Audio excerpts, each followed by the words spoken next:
What's up, everybody? Welcome to Podcast Now PS Edition. I am Alex. In this video, I want to predict the PS Plus games for April 2020. We've done this the last 2 months. I will skip to the chase here. I've been wrong on each occasion. I've never been able to successfully predict what is coming to PlayStation Plus for the month, but I want to give it another go in April and kind of say what I think could be coming. Now, I normally go with one bit. I normally just kind of focus on one game. Like I said, because, normally I'd say average-wise, PlayStation Plus has the big game of the month and then, like, its sidekick. Now, you could argue that sometimes that sidekick game is just as big or bigger than the main game to a group of people. I always go back to the whole BioShock, and I believe Sims was the kind of the sidekick game. But you know what? To a lot of people, Sims could have been looked at as the game, and then BioShock was the secondary one. So I'm going to give you guys two. One of them is kind of a cop-out, but I'm really going to put my money forward on the big one here, and that is The Witcher 3. This is going to be,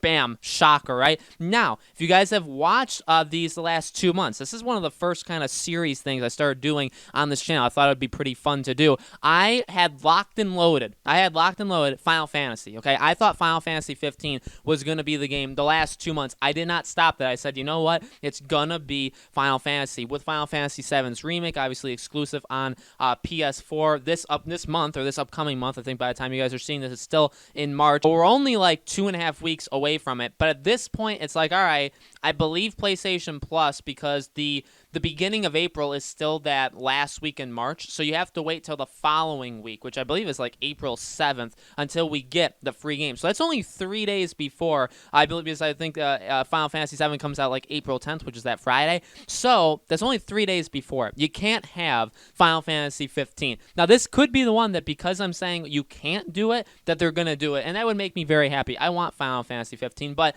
I'm going to go with The Witcher 3.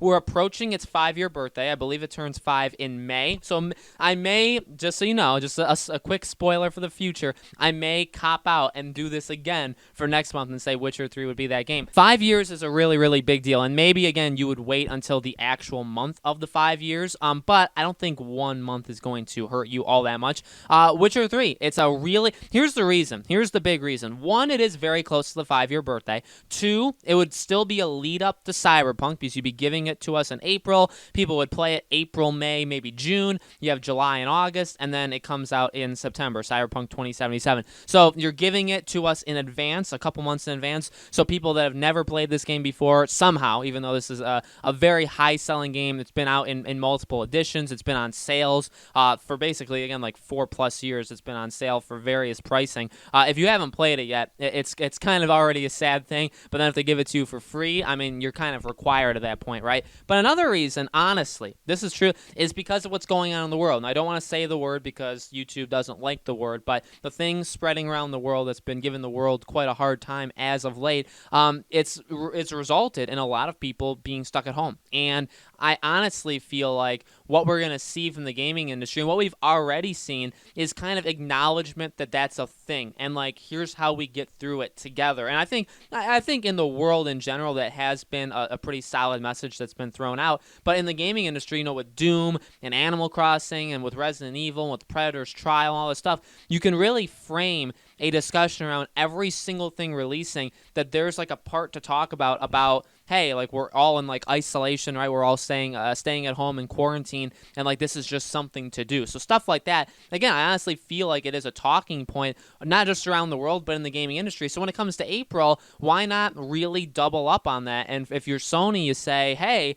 you'd have the PlayStation Plus trailer, you'd have the blog post, but in the blog post, maybe you could say, hey, look, it's been a tough month. March was insanely difficult, but there were some awesome games. We tried to give you a good PlayStation Plus in March. Now we're into April. A lot of you guys are still at home. A lot of you guys are still off of work or laid off work, and it all sucks, by the way. You're off of school. Like, it's a bad thing, but we're all at home.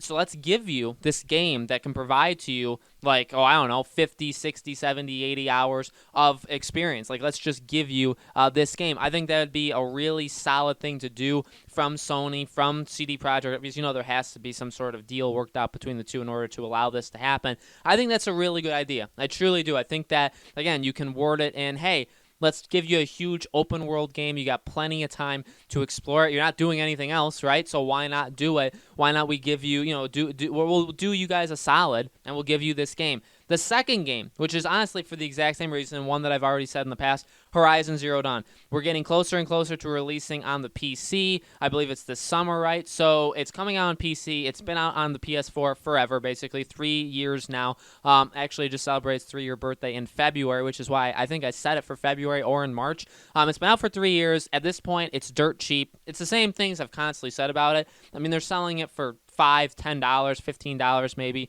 if you include the Frozen Wilds, all that kind of stuff.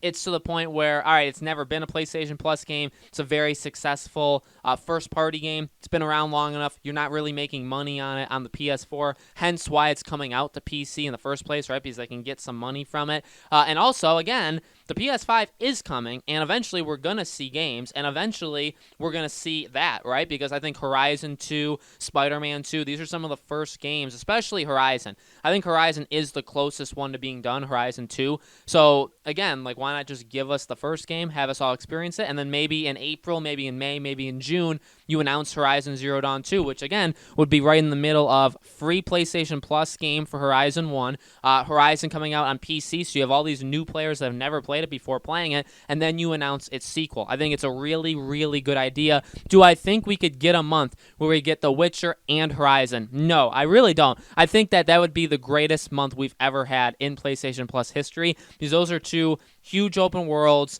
Witcher is a massive, massive game, right? Again, 50, 60, 70 plus hours. You can play it multiple times. Horizon, I mean, I just beat it a few months ago. I played beginning to end. I tried to do like as much as I could. Did the DLC. Took me like 45 hours maybe, and I still had stuff to do. So Horizon's like a 50-hour game as well. I mean, that would be incredible. You'd be giving us so many hours worth of gaming moments to play. It would be really, really awesome. I don't think we would get both. I feel like we would just get one. But to be honest, I feel like both of them you could fit. I feel like my arguments are pretty solid. I feel like they could definitely do it. But again, they probably won't. I haven't been right one time. I would like to. Third time is the charm. You know what? That is a saying. I've heard that before. That is a big saying. And this is the third time I've predicted PlayStation Plus. And you know what, guys? I'm going to get it right this time. I'm gonna really sound confident, because you got to be confident in order for things to happen. If you don't sound confident, it's not going to happen. So I'm going to be confident. I'm going to say one of these two games at least is going to be the PlayStation Plus game